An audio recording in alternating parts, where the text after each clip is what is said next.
pertanyaannya, jika menginap di masjid selama bencana, apakah boleh jamak qashar ataukah ikut jamaah yang mukim? Jadi orang-orang desa yang sedang sholat berjamaah. Atau jika sudah jamak qashar, kemudian ikut sholat lagi dengan yang mukim mengingat keberadaan masih di masjid. Pilihan yang kedua ini lebih baik ataukah ya yang pertama?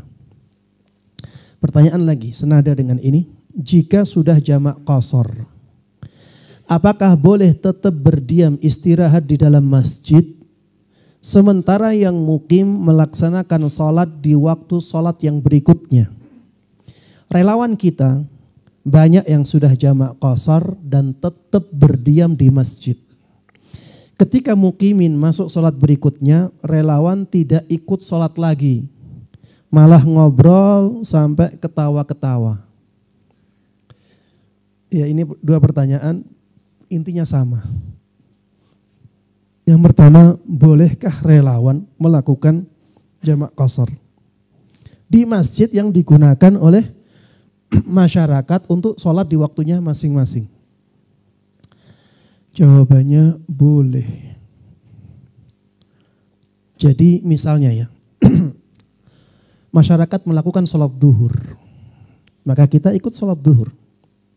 Setelah itu kita jamak dengan asar. Kita sholat duhur dengan masyarakat, kita sholatnya mukim karena masyarakat mukim.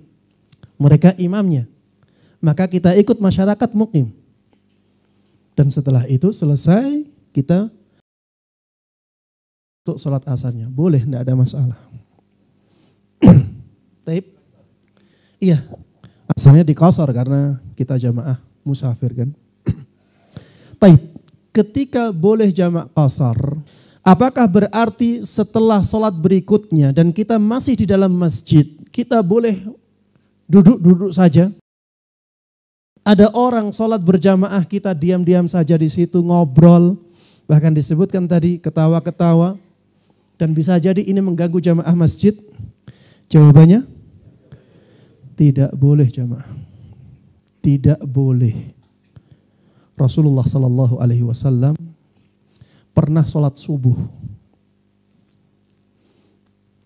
berjamaah bersama para sahabatnya. Kemudian ada dua orang sudah sholat di kemahnya atau di rumahnya. Kemudian dua orang ini pergi ke masjid. Rasulullah sedang berjamaah bersama para sahabatnya. Setelah Rasulullah Sallallahu Alaihi Wasallam salam, beliau melihat ada dua orang berpisah dari jamaahnya. Akhirnya ini hampir sama dengan kejadian yang ditanyakan. Meminta kepada para sahabatnya, datangkan dua orang itu kepadaku. Dua orang ini tahu kalau Rasulullah Sallallahu Alaihi Wasallam memerintahkan mereka berdua untuk menghadap. Akhirnya dua orang ini gemetaran, takut dimarahi Nabi Sallallahu Alaihi Wasallam. Datang di hadapan Rasulullah Sallallahu Alaihi Wasallam. Rasulullah bertanya, ada apa dengan kalian? Kenapa kalian tidak ikut sholat bersama kami? Apa jawaban dua orang ini? Ya Rasulullah, sallaina fi rihalina.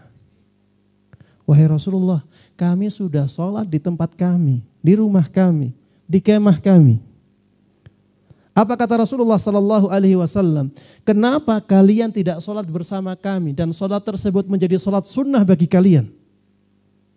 Rasulullah ingkari itu. Tidak boleh seperti itu.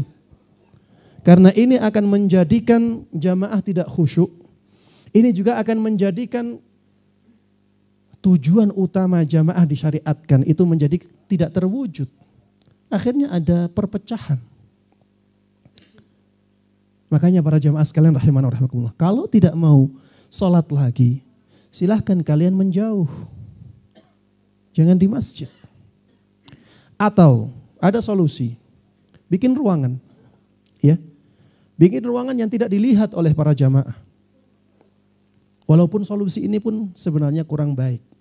Ya, tapi ini mudarat yang lebih ringan daripada dilihat orang-orang ini sholat, sedangkan para relawan terlihat tidak sholat.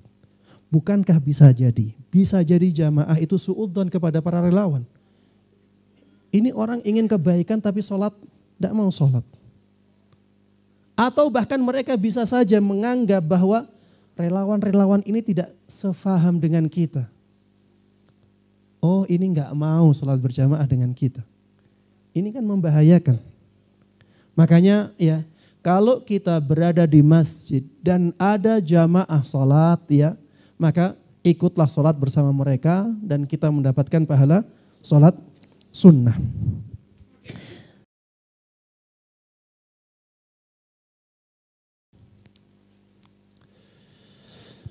Pertanyaan yang berikutnya. Apakah ada batasan bagi relawan jika dalam meninggalkan sholat Jum'ah?